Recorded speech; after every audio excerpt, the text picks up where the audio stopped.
Hai, nama saya Samuel. Eh, saya adalah seorang pegiat filsafat dan salah satu filsafat yang saya giati adalah filsafat agama. Em, saya belum pernah menggunakan kanal saya ini untuk membagikan video yang memang saya buat secara personal, dan saya merencanakan untuk membagikan di kanal saya yang secara personal ini hal-hal atau topik-topik yang berkaitan dengan filsafat agama. Dan saya akan memulainya dengan membagikan soal harapan saya terhadap diskursus filsafat agama di Indonesia. Ada apa sih memangnya dengan filsafat agama di Indonesia? Saya melihat bahwasanya yang namanya filsafat agama di Indonesia cukup mandek, kurang berkembang, atau paling tidak ada beberapa masalah yang nanti akan saya tunjukkan. Mungkin masalah besar, mungkin juga tidak. Teman-teman yang bisa memberikan pendapat, tapi mungkin teman-teman bertanya ya, kenapa sih filsafat agama lagi, filsafat agama lagi? Bagi saya secara personal, filsafat agama adalah suatu hal yang sangat menarik untuk diperbincangkan gitu ya. Menyenangkan dan memang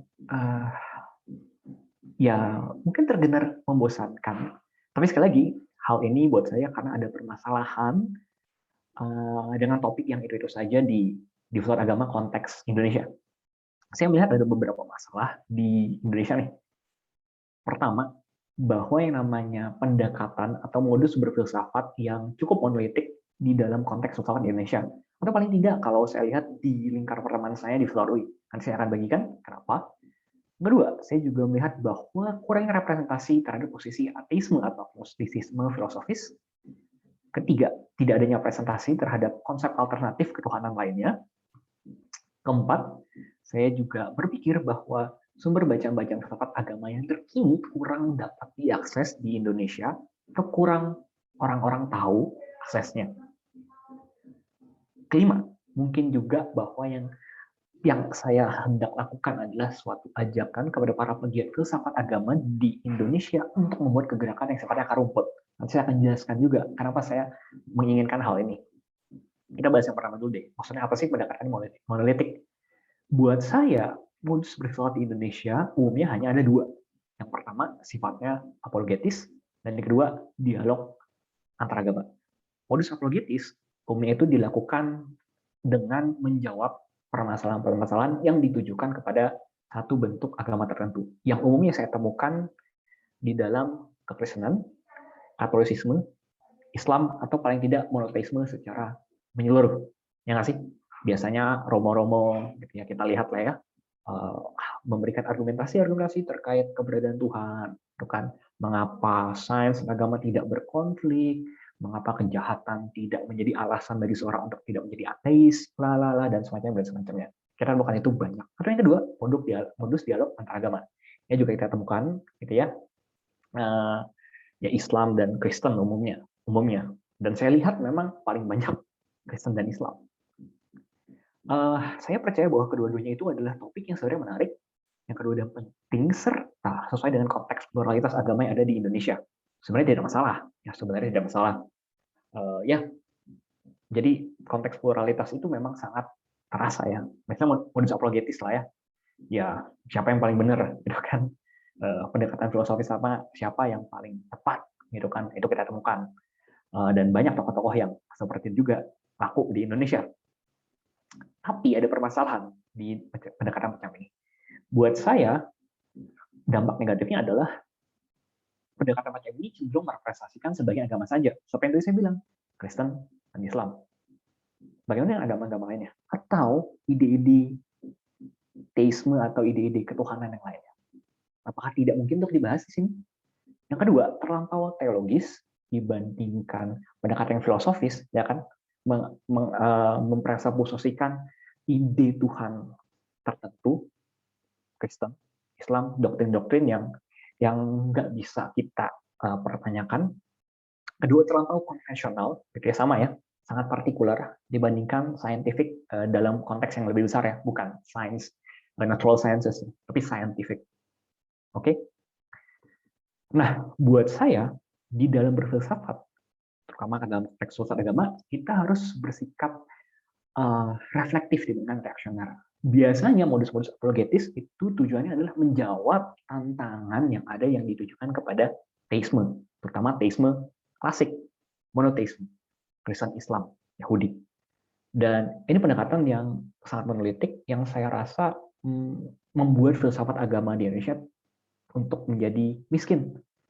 Yang sebenarnya bisa lebih berkembang, bisa menjadi lebih kaya, cuma dihalangi oleh pendekatan yang ini saja. Nanti kita akan lihat dampak-dampak selanjutnya yang berkaitan sama modus yang cenderung monolitik ini. Yang kedua, saya juga merasa bahwa kurangnya representasi terhadap ateisme filosofis. Coba deh, kalian tanyakan orang-orang yang ada di sekitarmu yang mengendaku sebagai seorang ateis. Kira-kira alasannya apa sih? Saya biasa temukan dua ya. Pertama, karena teori evolusi, atau yang kedua, karena sains, atau natural sciences. Itu bukan ateisme filosofis. Buat saya, seorang ateis tidak harus pertama-tama mempercayai evolusi. Menarik kan? Ya, karena memang pada dasarnya ada banyak argumen-argumen filosofis yang mungkin dihadirkan bagi ateisme. Kita tidak harus, atau bukan kita ya, ateis tidak harus selalu bertumpu kepada klaim-klaim sains. Gitu. Ada banyak cara-cara lainnya untuk berargumen. Dan kita juga lihat ya bahwa kita tanya juga selanjutnya, siapa yang merepresentasikan ateisme? Umumnya jawaban-jawabannya adalah para saintis, Ryu Hasan, ya, Agama Jinasi di Twitter, Richard Dawkins, Nadal Dennett, Christopher Hitchens, dan kawan-kawan The New Atheists, ya kan, The Four Horsemen.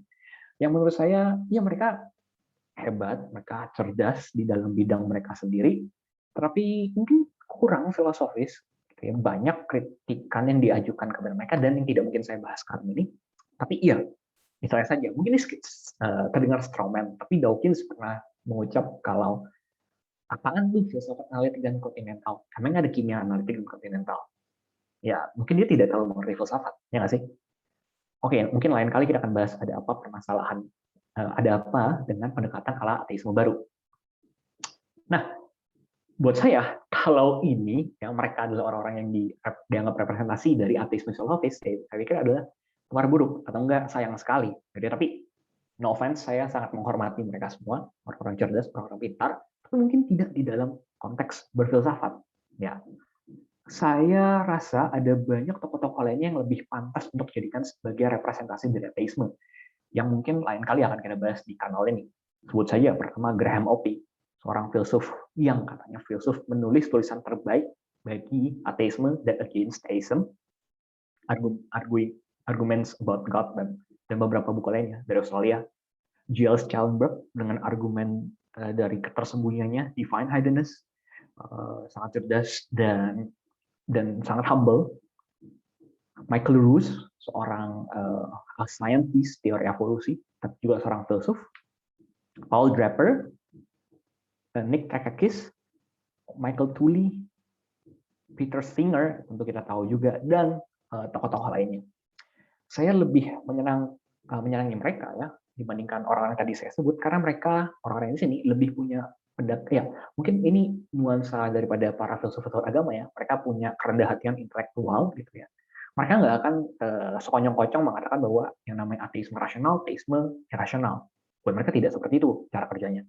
Keduanya sangat mungkin untuk menjadi rasional, ya.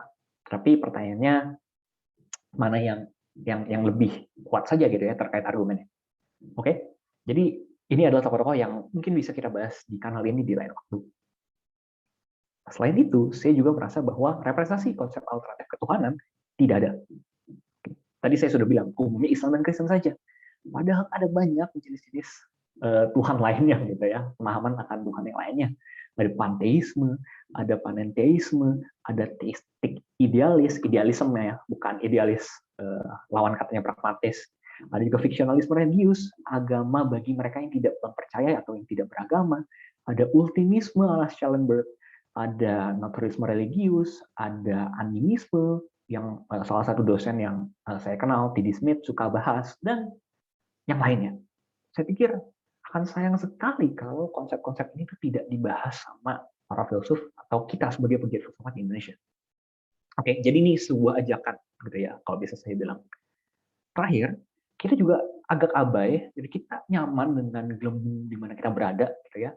Kita merasa bahwa oke, kita sudah berbicara soal Aquinas, Thomas Aquinas, Nietzsche, Feuerbach, Karl Marx.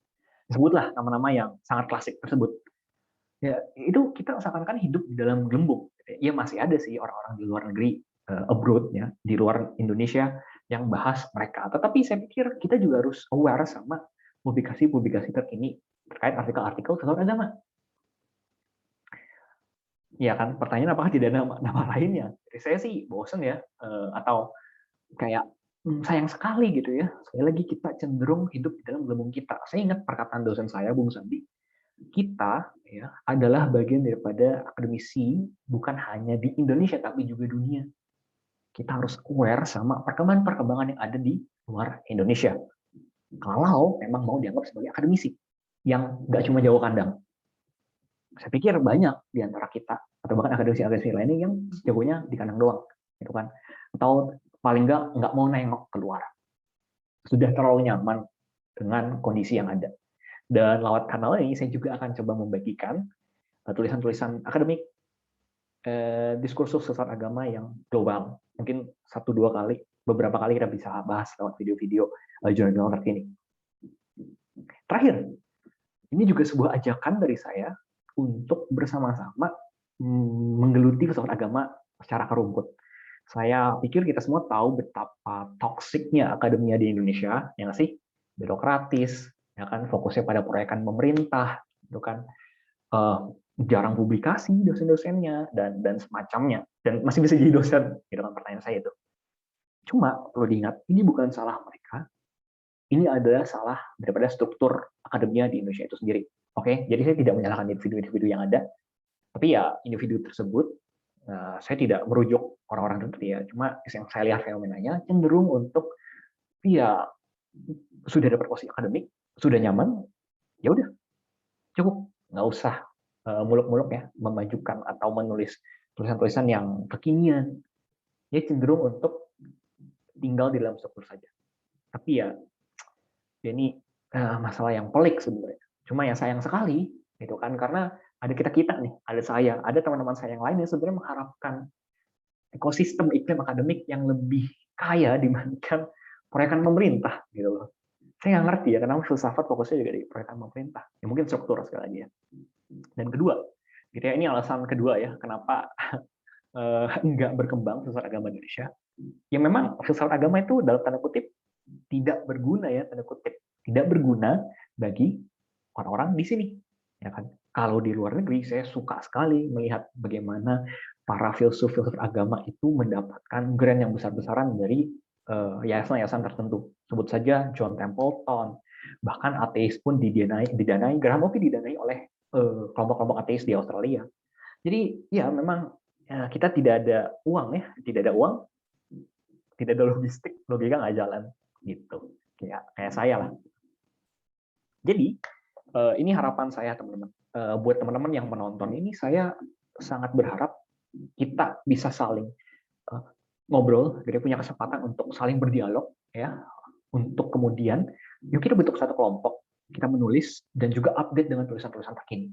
Jadi ini sebenarnya harapan saya, gerakan filsafat agama secara akar rumput. Gitu ya. Kita bisa menulis bersama-sama, kita bisa menulis buku kompilasi, kita bisa bikin apapun yang berusaha untuk memajukan filsafat agama ini. Karena buat saya filsafat agama ini cenderung ya itu ya, romo-romo sangat memperhatikan filsafat agama. Cuma ya tentu mereka punya konteks permasalahan, konteks tradisinya sendiri.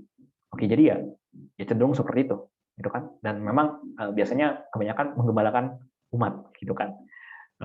Ya, jadi saya pikir sulit kalau dibiarkan begitu terus.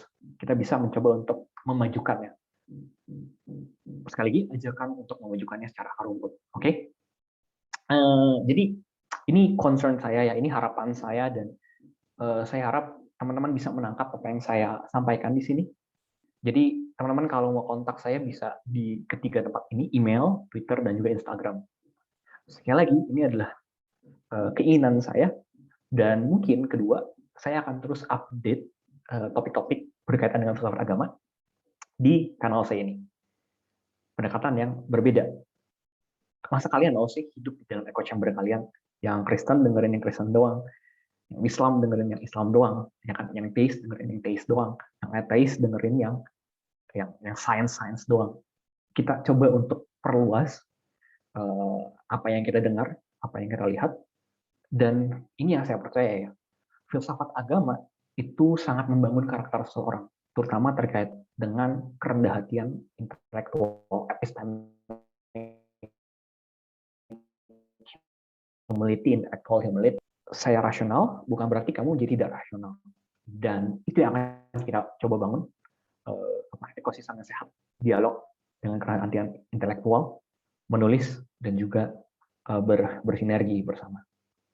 Oke, mungkin semoga teman-teman bisa menangkap, dan ya saya berharap bisa ada konten-konten lainnya yang bisa saya hasilkan untuk memajukan dan mengamplifikasi apa yang menjadi concern saya. Sampai ketemu lagi, terus berfilsafat, Viva Filosofia.